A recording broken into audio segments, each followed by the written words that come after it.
starting up, 0 employees, 0 sales, 2 guys, and 1 big dream. That's how you start a business, and that takes a lot of pressure and a lot of purpose. We're going to talk about it next. Chad Honaker and Dan Schlitt of Ashtonne Packaging. Next. Hello, friends, and welcome again to Purpose Under Pressure. This is a podcast where we talk about purpose and the stories of purpose and the things that drive people to do the things that they do and the storms that rise in the business world that can knock you off of yours. I am Brian Lefelock. I'm glad you're here. Let's turn it up. We are happy to have with us our guests today. They are the founders of Ashtonne Packaging. Ashtonne Packaging is a 15-year company, and so it's survived some pressure under some purpose here over some times. And it's founded by our guests today. Chad Honaker is the CEO, and Dan Schlitt is the president of Ashtonne Packaging. I've known you guys for quite a while. I'll say hello. Welcome to Purpose Under Pressure. Thanks, Brian. Thanks for having us. Good morning, Brian. Really glad you're here, and I'm excited to share your story because I know you two as men of purpose, people who care about not just how they do business, but how they live their lives, how they raise their kids. And I think that has a lot to do with what makes strong business. You know, what do you stand for? And you guys are standing for the right thing. So we're going to dive into that in a little bit. First, tell me a little bit about Ashtonne Packaging. 15 years in business. We're celebrating a lot of good to share. Let's brag a little bit. Tell me what you've built there. Yeah, thanks, Brian. So, it's the background, the story is actually a really good one. Dan and I met in 2002, 2003-ish when he came to town working for another company, and I at the time was working for another company as well. And we created a relationship where I was buying product from him, and we became pretty good friends pretty quickly. And it was that relationship that really spurred us to decide to. We were at different points in our career. It was an opportunity for us both to say, "Hey, let's jump in and try this." That overriding spirit of relationships has really been the driving force of our company for all 15 years. We have many customers that have been with us since the very beginning. We have many of our employees have been our longtime employees, and we really try to operate in that space as far as helping our customers solve packaging problems and building relationships that will create a long-term opportunity for us to work together, not a one-off transactional situation. Yeah, agreed. And I think it's interesting that our relationship started the company, and I think the strength of our relationship is the relationships we have with our clients, with our employees, with our manufacturing partners, with our bankers, with our accountants. And those relationships are the base of why we've been successful. It's got us through some tough times. It's taught us a lot of lessons, and we felt that those relationships have really got us where we are today. Just a real simple question before we dive into those relationships and how that affects how you built your business. What is Ashtonne Packaging? Who are you serving? What are you doing for people? You're the ones that are creating the boxes that we bring home the stuff in, right? Or is it shipping? What are you doing? It's a combination of all of that. So our officially or corporately, we have our company broke up into 3 different divisions. Our fulfillment division operates as the back end of our customers. So we're receiving their product, fulfilling their orders, shipping to their customers, whether that's an individual or shipping into retail on their behalf.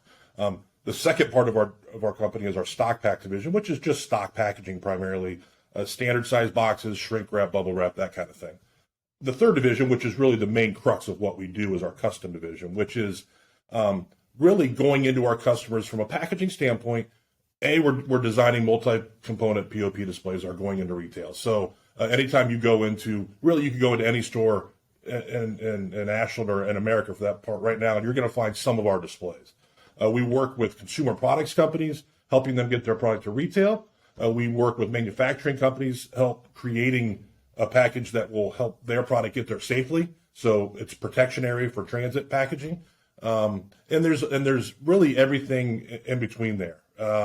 If there's a specialty process, our custom division also would include specialty processes. So a lot of customers, they need to focus on their core competencies. We are here to help them. We'll inventory their product for them. We'll go in 2 to 3 times a week, take an inventory, and make daily deliveries. So a VMI, vendor managed inventory process. So those are really how we're helping our customers really take packaging and displays off their plate and put it onto ours. Yeah, we try to make it easy for them. make it easy for people to take their products into the stores, into the retail, and get them into their customers' hands. And so, where does purpose? Let's dive into that. What is your purpose, and how does purpose drive that portion of the business? How did you create Ashtonne Packaging while keeping your purpose alive? Talk to me about what you're trying to accomplish here. I'll start, and from a purpose standpoint, we're using packaging, but it's going to be probably an overriding concept, but it still comes back to helping people. Part of our purpose when we wanted to start our company, we had a desire in how we wanted to run, manage, treat employees, interact with customers, and that really has created the three divisions I mentioned have all been created out of us addressing our customers' needs and then creating something to help them satisfy that need. So our purpose, and Dan said it, is to make it easy for them. That's a huge part of it. Our purpose also is beyond that, and I mentioned it earlier from a transactional basis. What gets us up is it creating a pretty box? Well, that is certainly part of what we do and how we monetize what our primary goals are. But our primary goals are to be an extension of these companies or of their organization, to be a part of their decision-making process as they're moving down the line and trying to increase their sales, increase their profits. So I don't want to oversimplify it, but really our purpose is to become trusted partners of these folks and trusted managers of our employees and et cetera, so that we can really, really help people get to the next level of success. Yeah, agreed. I think in our best situations with our clients, with our best relationships, we're looked at and perceived as their packaging department. When they are going to market with a new product, when they're needing to modify a new product for a specific retailer, they're coming to us and expecting expertise and detail, lots of questions, lots of what ifs, and try to give them the best options, the best choices to go to retail so that they can sell their products with the most success. So let's talk about the things that get in the way, because it sounds like you're very committed to doing the things right, ways that you'd want to be treated, products that you'd want to buy. It sounds like that's what we're trying to make sure that people have. And I know that cost sometimes gets in the way, logistics gets in the way, and you've got a business to run. So what kind of pressures come in that kind of go at your purpose of doing things in a great way, where maybe there's shortcuts, or maybe there's ideas of how can we make this a little differently? What kind of pressures get in the way when you're really trying to do a good product? Well, there's tons of pressures, right? Tons of things, tons of hurdles. Certainly, cost is something that is, the price of what we do is always going to be important. And like it or not, there's a lot of people in the market that are in the packaging realm, right? So the price, a lot of competition, right? There's a lot of competition, and so the price. I always tell people that the market is going to set the price. I mean, we're going to do our thing, and we're going to cost it for you, and we're going to price it. But really, costing is not necessarily one of the huge hurdles. It's the getting to the spot where you truly understand your customer's business, truly understand what their pain points are, and truly understand how to help them. There are always situations, and there are several companies, and we've learned through a little bit of trial and error what companies fit us. And what companies don't. And so, early on there's some opportunities for some really, really big customers. And I think thankfully, at the time it wasn't thankfully, but thankfully those didn't really work out because we're able to deal with hundreds of customers and help hundreds of customers. And if you get the wrong one and you drive everything down to just what a price is or just what, somebody has a full design department internal, and they're every time something comes up, they're sending it out to 16 different people at a price. That's not really where we're going to succeed. Not afraid to compete on price, but that's just somebody can always do it cheaper. I mean, that's just the fact of the game. Somebody can come in and give you something minus 5%, and that's just the way it is. We need to get through that and know that we're able to provide the right service and right product at the right price. Yeah, well said. I think, the value proposition of what we bring is value added. We want to do more, but they have to accept our willingness to do more. And by that, they have to trust us. They have to listen to our ideas. And through the sales process, sometimes that could be difficult because they're only giving you a small window to really share with them what we're doing. So in many cases, our relationships start in a social atmosphere, meaning that we meet people that own a business and we learn their story before we start to tell our story. And we learn what's important to their business. We learn what's important to their success, their trials and tribulations. And we ask, how can we help? But we don't ask that until we've built trust, till we've built an understanding. Because if done too soon, we become transactional. We don't want to sell a product. We want to sell the service of making you more successful. And that takes trust. And so your purpose of serving people well and establishing that trust, you might say, takes your product out of the range of a commodity where anybody can get anything built at any time and done at anything, and they just, wherever they choose tomorrow is fine. You're kind of building loyalty with people who kind of mirror your purpose. Is that right? I think that's well said. And there certainly are situations where people would look at the corrugated, specifically because we deal in several different types of materials and packaging, but specifically the corrugated world becomes a paper by the pound kind of situation. Yeah. And you know what? There are customers and there are other people in the packaging world that they're okay with that. And that's, it's you're either going to make as much of one product and sell it to as many people as you can, or you're going to build relationships with people and become a long-term partner. And Dan mentioned it, and one thing popped in my head. I just wanted to add it. A lot of our growth, a lot of our new customer growth comes from not just social settings with people, but being referred to, we have a variety of people that we work with throughout the country that we've proven ourselves to them. And so we might not know these new people, but we have trust from somebody they trust. And that trust has really been very, very helpful to us and has helped us grow much more than, making a cold call and trying to tell this story on a cold call. It really doesn't register. You got to come in with a warm greeting. So back to what you had asked before, which is what's the hurdles we have to overcome? Mm-hmm. Well, that's a big hurdle because in some cases you can't build that trust, and finding the ways to build that trust isn't easy. And a lot of times we're trying to find out, it's a dance, so to speak, when you meet people, what's important to them. And not everybody puts it right out there. And sometimes you spend a lot of time trying to figure out if there's a fit. And we've done that. And I would say the biggest burn that we have in our company is how much time we spend trying to nurture a relationship that was really not ever going to be nurtured. And we then spend a lot of time in design, project management, and sales, and even at the executive level, trying to get to the point where you find out that there really wasn't a bridge that you thought you could build.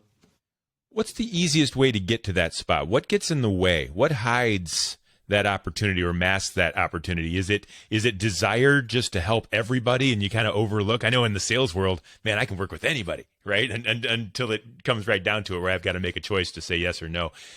In your business, you're growing. You've been in business for 15 years. I'm going to talk about that growth over time. But is there a how do you decide whether it's win-win or not before you even accept that first invoice? Do you just rely on that purpose, or are there other factors? Well, it takes some trust on our part. We may not know. Sometimes we start doing business with somebody and we're not exactly sure what the exact reason that it is. You're still searching for it. To really cement the relationship to become long-term, we take some leaps of faith by Gotcha. gut. During the pandemic, it was difficult that we couldn't be together with people face-to-face to spend time talking about things that's going on in their lives, to understand what's important to them. So it became difficult for 3 years to do what we do, which is be with people. But we survived that, in fact, flourished in that, because the people that we were with, the long-term loyal customers, flourished and we flourished with them. And that's exciting to us. At this point in time in our company, we want to do that in a greater way and grow faster. And that's some of our current goals. On the rule, only decision makers can get other people to make decisions. Each and every day, we have a decision to make. Also, when we're with buyers in our sales process, we have a decision to make how we're going to lead that interaction. And if I'm somebody that can make daily commitments and keep those daily commitments, and when I'm with buyers, I expect them to make commitments and keep those commitments to me throughout that sales process. So first and foremost, I have to have a decided heart in order to lead other people to make the decisions that I'm expecting them to make.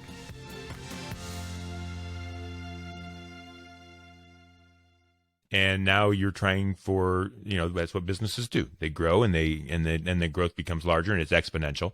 How will you need to rely on your purpose of doing things well and match that with growing? What's the storm that's going to come that's going to kind of get in the way to say, no, you can't grow that fast, or no, you've got to grow faster?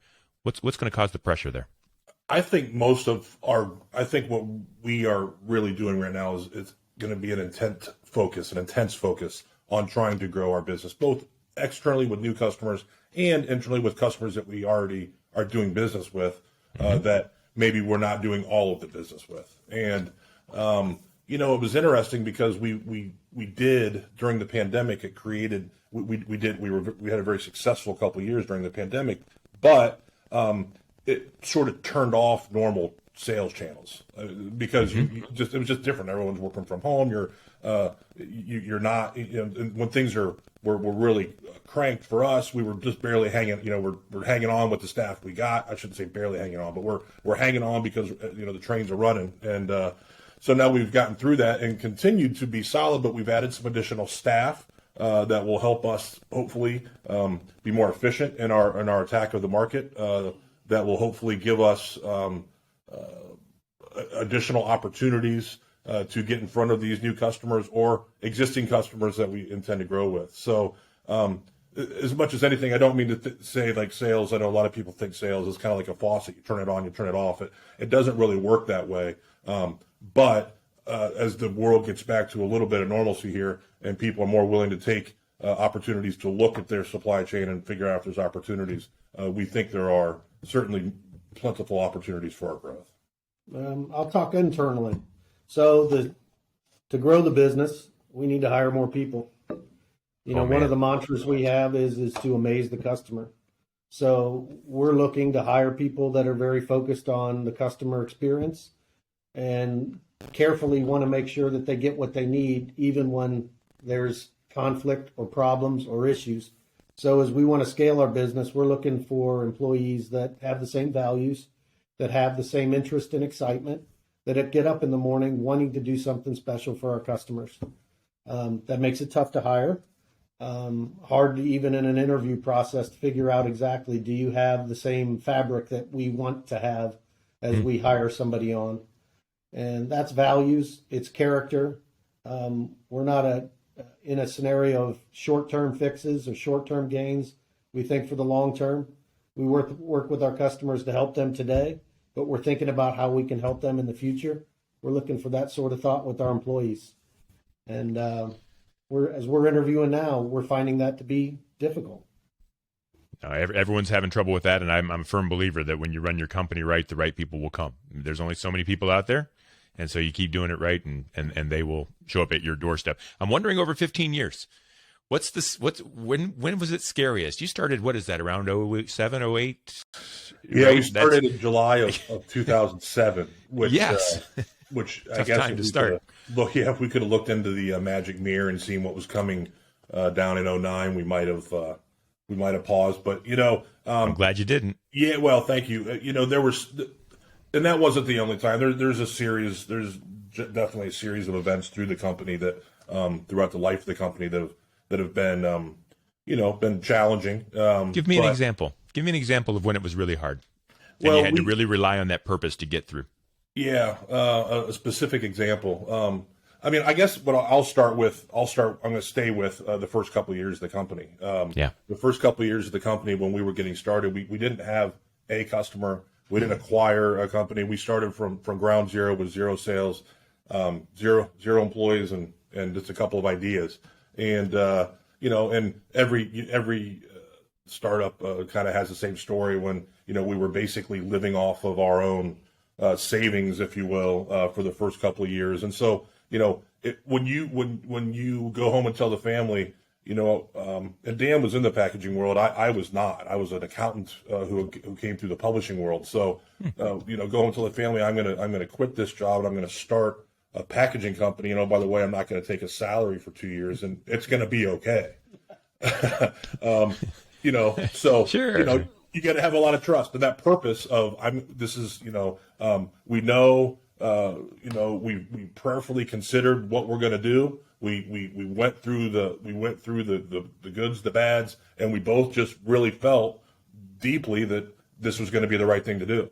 I think we had sales of $46,000 our first year or something. Sales, not profit, sales of $46,000. So that barely covers the electric bill, doesn't it? Yeah, thankfully we started down in the Caraustar building here in Ashland, which was kind of an incubator. So it was low cost, and we were able to get a little bit of space, and we got a couple people to help us, a couple of our first employees that helped us. And when you're focused on where you're gonna be and not where you are, that kept the intent of that kept that purpose focus alive. Because if you were focused on where you were, we would have looked at each other and said, "What in the world? What are we doing?" I mean, this not going to work. Because it wasn't. Again, you don't start on July, and by July 1st and by July 10th have 100 customers and you're ready to rock. I mean, it takes time, and that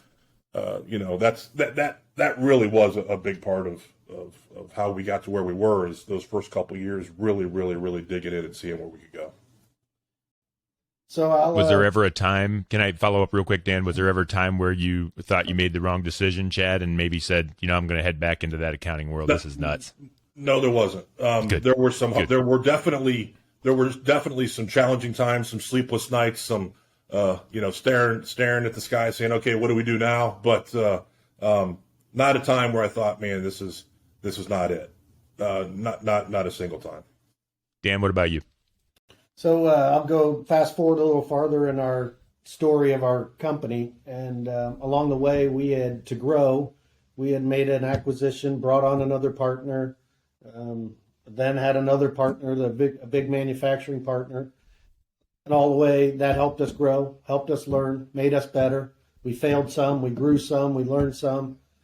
But about 2018, Chad and I decided we wanted to buy the company back and own it again ourselves. We needed to be firmly rooted in what our purpose was and confident that we could. For me, I was probably more scared than he was because he's done a lot of deals, buying and selling and working with people to get in and out of financial relationships. But it was a scary time, and it took us a year to make that happen. But all the way along, we had to look at each other and trust that we were doing the right thing, and that the conversations were going to result in a spot in which we were betting again on ourselves. And that's brought us back to where we were in 2006 when we had the idea. And it probably gives us more, I know for me, more pride in where we are now because we did that. And I'm interested, if you don't mind sharing, Dan, what was the cause? You have your purpose, you knew what you wanted to build, you expanded, brought in partner. Now you wanted to go back. Was it that you were falling off of what you wanted to build, that purpose that you had, the vision was straying a little bit? Is that what it was? Yeah, their purpose, our other very large partner, their purpose was much different than ours. Yes. And so you stuck to yours. Yeah, we stuck to ours. We really felt that we have something special here and we can grow it. And we wanted to stand on our own 2 feet and grow it. And it took some time, but we got there again. And on that day, a month after we closed it, the whole world shut down with COVID. That was it, COVID? We closed the deal. Everybody got sent home. And we didn't, at that point, had no idea what did we do, and did we just dig a big hole that we're going to sleep in for a little while? So, fortunately, that. And so on that day, were you happy or sad that you did it, that you stuck to your guns and stuck to your purpose? Because you've kind of shot yourself in the foot a little bit short term, right? Was that a good move or a bad at that time? What'd you think when you went to bed that night? Which night? The day we got the deal done, or the day that that everything got shut down? Both. The day you got the deal done and felt that probably exhilaration, I imagine. It was fantastic, for sure. And then everything went south. Yeah, that whole switch there. That's called a storm, and that's what this show's all about. Yeah, totally excited the night it happened. Couldn't have been happier with the scenario. Couldn't have been happier celebrating that. the reality is when things were happening, we didn't understand what COVID was going to do to us and how it was going to affect us. But we had trust in each other that it didn't matter. We're going to get through it together. And that's what, again, we pulled up our bootstraps and said, how's this going to happen? And how are we going to affect our own future? And those were long conversations. Yeah, I mean, we did what probably everybody did to a certain degree is, okay, let's figure out, can we be, what was the terminology? Essential. Essential. Can we be essential? Can we stay open, or or not? Of our customers, which of our customers are going to, I mean, you get into the weeds really, really quick in a situation like that. And, and we're not, we have a great team of employees, and we're not really in the weeds on a daily basis.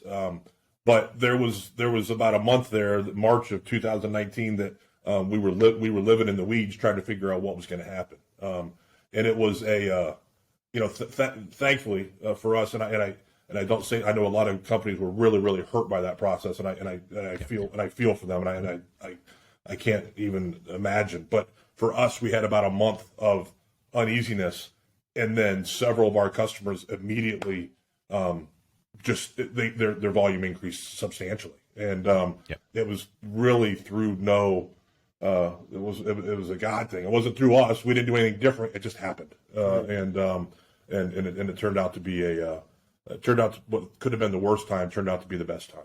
Well, you proved my hypothesis, which is that when you stand on purpose, and your purpose is to help people and to do the right way, when those kinds of calamities hit, people need people like you to help them do those things. And so it is a God thing, but I think that's what purpose is. And so real quick question, and then we're going to wrap it up, because I'm just interested. I know you guys as fierce business people and fathers and citizens, but I also see you extremely calm, and I've never once seen you riled up. And I'm wondering, does anything get you riled up behind the scenes, and what does that look like under pressure? What happens to you guys? Very rarely. I don't. I don't remember us really even having, if it was between us or with our employees. I mean, there's really not a lot of good that comes from losing your cool. I think one of the things that we both generally can do well is, if something's really got you going, to go cool down for a half hour before we discuss it. Yeah. And I think that, we talk about it all the time. We're both married, both have families, but, our relationship is, is similar to that, right? I mean, we have financial issues that we have to discuss together. We have employee issues that we have to discuss, and we get to a spot that we both agree. We don't always start out agreeing, but certainly we get there in the end. Well, so I'll comment to that. So we're both same in the fact that we're passionate people. I call him a gentle giant when I speak of him to other people about my partner, and he is a gentle giant, and he absorbs a lot of the stress that goes on around him. I tend to exude it, and we play off of each other, and I don't know, I tend to be a little bit more outgoing with the stress that's going on around it, and behind closed doors, he always reins me in, and we always find a path together, and it's been an exciting part of what we do. Well, you're amazing entrepreneurs. You're amazing people. I appreciate you sharing the story with us. If someone wanted to reach out to you to learn about your company, to learn about entrepreneurialism, just to learn about whatever they might want to check out with you about, how would they find you? How would they find you? Well, you can go to our website, www.ashtonne.com, or you can call us at 419-289-7181. Chad Honaker, Dan Schlitt, Ashtonne Packaging, 15 years and 15 more to come, and who knows what the next will bring, but as long as you stand on your purpose, you'll withstand those pressures and grow greatly. Thank you very much for being a guest on Purpose Under Pressure. Thank you, Brian. Thanks, Brian. Appreciate it. Purpose Under Pressure is brought to you by Brian Media Strategies, providing brand building strategies for small business growth on target, on budget, and on purpose. You can check out brianmediastrategies.com for more of these Purpose Under Pressure podcasts, or you can contact me there. I am Brian Leffelock. This is Purpose Under Pressure. Thank you both for Ashtonne Packaging. We'll see you again next week on Purpose Under Pressure. Turn it up.